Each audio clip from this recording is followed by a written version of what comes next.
Oi, tudo bem? Hoje eu vou falar sobre prostituição novamente, você acredita? Pois é capítulo 5, capítulo 6 e agora o capítulo 7 de Provérbios. Esse tema ele não sai, ele está ali presente. Sabe o que vai falar o capítulo 8? Então, não é prostituição, começa falando sobre sabedoria. Então pode ficar tranquilo que no próximo capítulo a gente vai sair desse tema. Mas se foi tão falado, é porque ele tem uma relevância incrível dentro da nossa vida. E não adianta falar aqui somente, isso tem a ver somente com o homem. Não, como a gente já falou em outros provérbios ali, serve para o homem, serve para a mulher também. Mas antes de começar, meu nome é Eduardo, você está no canal Somando Mentes e essa aqui é a Jornada Provérbios. Então, para dar início, capítulo 7, versículo 2 diz assim, guarda os meus mandamentos e vive, e a minha lei como a menina dos teus olhos.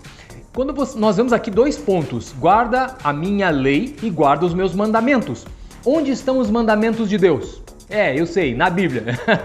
Mas para te ajudar, Êxodo 20, capítulo 20, o versículo já vai começar ali dizendo: Eu sou o Senhor teu Deus, que te tirei da terra do Egito. Então, primeiro mandamento, não terás outros deuses diante de mim. Veja que isso, você ter outros deuses, é um sinal de prostituição. Isto porque nós estamos, ao invés de considerar o nosso relacionamento, a nossa intimidade somente com o nosso Deus, a gente vende a nossa vida para outro ser, para outras coisas, para outras situações que substituem então a soberania de Deus na minha vida. Talvez você diga, Eduardo, eu não faço isso. Não. Quando você adora o dinheiro, ou adora a profissão, ou adora uma pessoa, e isto é colocar então essas situações, essas coisas, essas pessoas no lugar de Deus. Deus é somente um. E quando entendemos essa realidade, nós percebemos por que talvez a Bíblia bata tanto nesse problema da prostituição. Então, saber os mandamentos muda a nossa vida, muda a nossa consciência em relação ao nosso relacionamento com a Trindade, Pai, Filho e Espírito Santo. E conhecer a lei de Deus é justamente estarmos nos alimentando periodicamente da palavra que vai nos ajudar a viver nessa comunidade de filhos e filhas nessa terra, ok? E olha só, quando nós vamos ali para o versículo 22, nós vemos: E ele, num instante, a segue, como o boi que vai ao matadouro, como o servo que corre para a rede. Aqui está falando sobre a pessoa que cedeu à prostituição. Ela está indo em direção ao matadouro, ela está indo em direção à morte.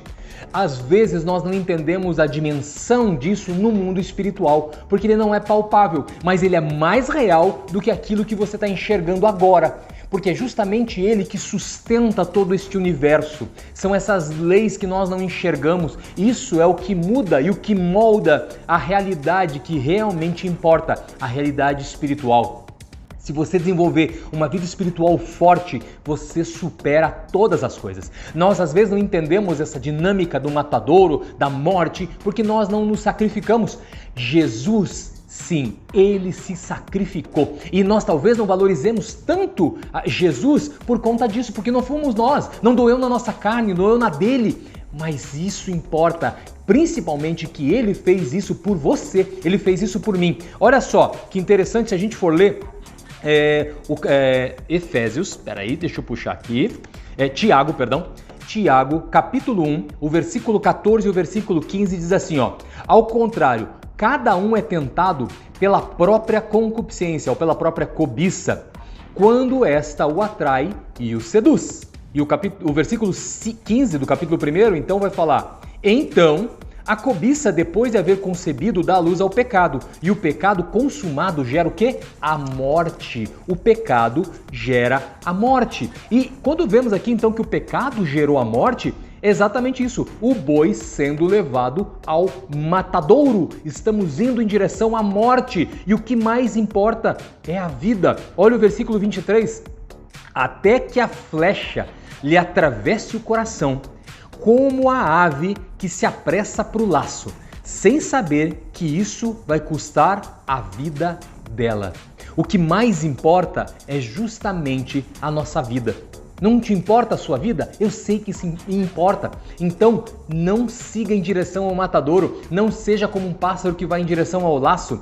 É essa realidade quando nós enxergamos aqui, o capítulo em 2 Coríntios, capítulo 6, versículo 2, ele vai falar assim: eu te ouvi no tempo da oportunidade e te socorri no dia da salvação.